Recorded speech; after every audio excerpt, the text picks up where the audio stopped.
आबिद जुबैर साहब, आपसे मैं जानने की चाह रही हूँ कि पीटीआई की जो मखसूस नशिस्तें हैं, इस हवाले से जो फैसला आया है उसके बारे में हर कोई बात कर रहा था। मतलब ये पाकिस्तानी कौम के लिए कोई फैसला नया नहीं था।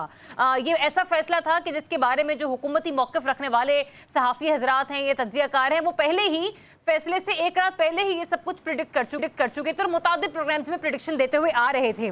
लेकिन सर, मुझे ये बताया जाएगा कि केपी में हुक्मरान इत्तेहाद की इतनी सीटें नहीं हैं जितनी की मखसूस नशिस्तें उन्हें मिल जाएंगी। इसके बावजूद क्या ये सोचा समझा जा सकता है कि पीटीआई ने जो आर्गूमेंट्स किए सुप्रीम कोर्ट में इस केस को लेकर, वो मुदल्लिल गुफ्तगू थी या नहीं थी?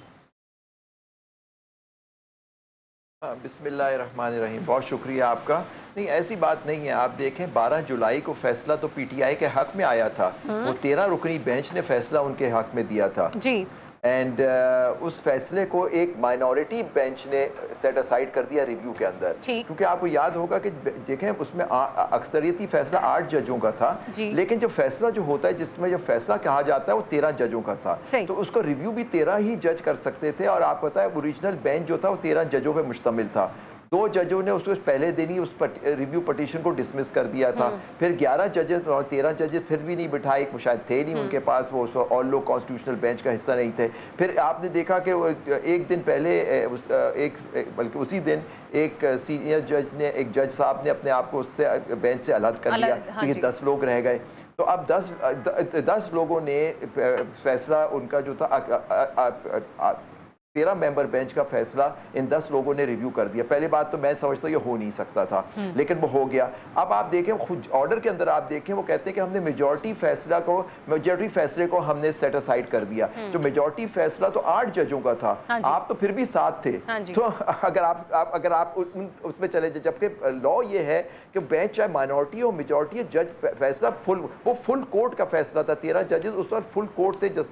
चीफ जस्टिस फाइज ईसा की सरबराही में जो बेंच तश्कील हुआ था। तो इसमें सबसे बड़ा सवाल ये कि आप एक माइनॉरिटी बेंच कैसे एक बेंच के फैसले को आपने रिव्यू कर दिया, वो कर दिया। लेकिन आप दूसरी बात जो सबसे इंपॉर्टेंट बात है कि 12 जुलाई को ये फैसला आया, उसके बाद 2 और ऑर्डर्स बेंच ने किए, लेकिन वो आज तक इंप्लीमेंट नहीं हुआ था। वो सीटें पीटीआई को नहीं दी गई थी और उसके कितने कोर्ट्स के ऑर्डर आए। लेकिन यहाँ देखिए फैसला आते ही इलेक्शन कमीशन की आप साइड पे चले जाइए, वो इलेक्शन कमीशन ने उस फैसले को मान लिया।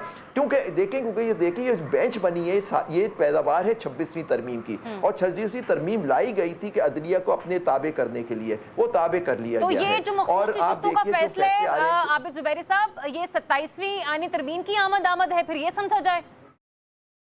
बिल्कुल, मैं तो बहुत अरसे से कह रहा था। ये देखिए, वो एक ज़माने पहले बात होती थी कि जज की बेंच की कॉन्स्टिट्यूशन देके ही आपको पता लग जाता था कि वो क्या फैसला आएगा। तो हमें पता है कि ये जो 26वीं तरमीम, अब देखिए हमारे सबके केसेस 26वीं तरमीम को चैलेंज किया, आज तक नहीं लगाए गए।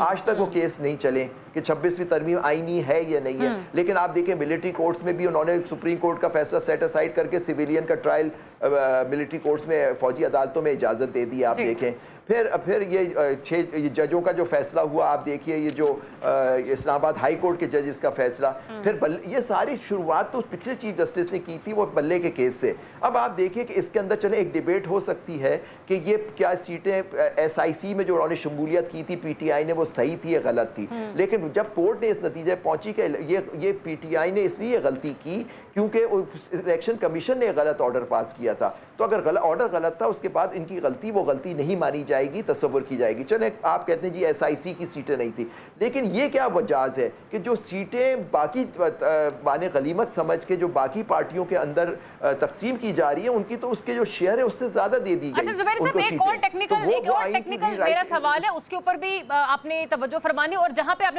अपना जुमला रोका ना कि आइन रीराइट, मैं एग्जैक्टली ये सवाल भी लेना चाह रही थी कि जरूरत से ज्यादा आपने जो है वो नशिस्तें प्रोवाइड कर दी, तो एक तरीके से हम इसको आइन को रीराइट करना ही समझेंगे ना, क्योंकि वहां ये भी नहीं लिखा हुआ कि अगर आपको नहीं मिलती तो उनको दे दी जाए। नहीं, देखिए बिल्कुल ये बात है, उनका आपको सीटें सिर्फ अपने जो जितनी आपकी सीटें होती हैं पार्लियामान के अंदर आज़ाद उम्मीदवार को मिला के उसके प्रोपोर्शनली आपको उसकी सीटें दी जाती, ये हक है।